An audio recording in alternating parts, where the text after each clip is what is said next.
প্রিয় দর্শক, আপনারা বুঝতেই পারছেন যে একজন কৃষক উনি ওনার প্রতি 10% জায়গায় কিভাবে উনি প্রতি 10% জায়গায় 10 মণ ধান উৎপাদন করেছেন। আজ আমরা ঢাকা থেকে আসছি ওনার কাছে যে যে জমিগুলোতে যে উনি ধান চাষ করছেন সেই জমিগুলো দেখার জন্য। তার সাথে আপনাদেরকে নিয়ে যাচ্ছি, এমনকি অবশ্যই আপনারা সকলেই আগামী বছর এই ধান বা কি ধান, এটা কি ধানের নাম, এটা কিভাবে পুট করতে হয় বা লাগাতে হয় সেটা আপনাদেরকে বুঝিয়ে দেওয়া হবে। অবশ্যই সেটার জন্য আপনারা কমেন্ট বক্সে আপনারা কমেন্ট করতে পারেন এবং কি আমাদের সাথেও যোগাযোগ করে রাখতে পারেন। গেলে নিত না।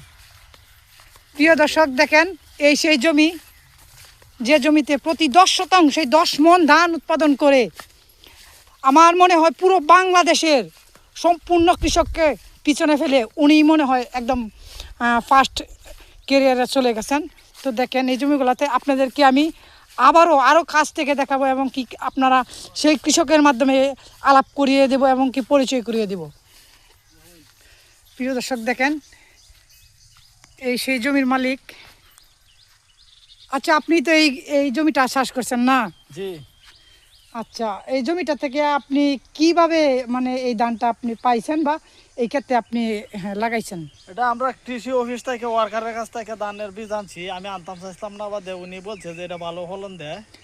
তারপরে আনছি, আইনে হারে লাগাইছি। এখন তো আল্লাহ দিলে ভালো ফসলি দেওয়া যেতেছে। আচ্ছা, এটার মধ্যে কি আপনার এক্সট্রা কোনো খরচ হয়ে গেছে না ওই অন্য ধানের মতোই আপনি লাগাইছেন? এই আমি এই যে অন্য ধানও যেভাবে লাগাই এটা ওইভাবেই লাগাইছি, এক্সট্রা খরচ নাই। এই মাঝে মাঝে বৃষ্টি এটা দেওয়ার লাগে এই লাতি। আচ্ছা আচ্ছা, আপনি এটার মধ্যে যে কি পরিমাণ ফার্টিলাইজার ফুড করছেন বা সার মানে প্রয়োগ করছেন এটার মাঝখানে? প্রয়োগ মনে করুন যে অন্য জমিতে যেরুম দিছি এটা তো এরুমই দিছি, খাওয়ান বেশি দিছি না। ইয়ার পরে ওটা ধান বলিষ্ঠ হয়েছে। এটা বীজটা ভালো দেখে মনে হয় যে বলিষ্ঠ হ্যাঁ, এক কথায় বলতে যে ভালো বীজে ভালো ফসল। ভালো ফসল। আচ্ছা প্রিয় দর্শক, অবশ্যই আপনাদেরকে আমি নামটা জানিয়ে দেব। আপনারা যদি কমেন্ট করেন যে এই রকম ধান বা আরও অন্য রকম ধান আমাদের কাছে আছে, যে ধানগুলা আপনার প্রতি 10% ধানের মাঝখানে আপনার জায়গার মাঝখানে আপনি 10 মণ ধান উৎপাদন করতে পারবেন। হ্যাঁ আচ্ছা, হ্যাঁ দেখান আপনি। ছড়াগুলা আপনার প্রায় 10 ইঞ্চির মতো হবে। হ্যাঁ, ছড়াগুলো 10 ইঞ্চি লম্বা। হ্যাঁ, দেখতেই 10 পাচ্ছেন ইঞ্চি। দর্শক, আপনারাই কমেন্ট করেন দেখেন। 10 ইঞ্চি ছড়া হবে।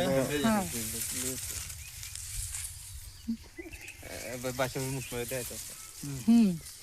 ওকে।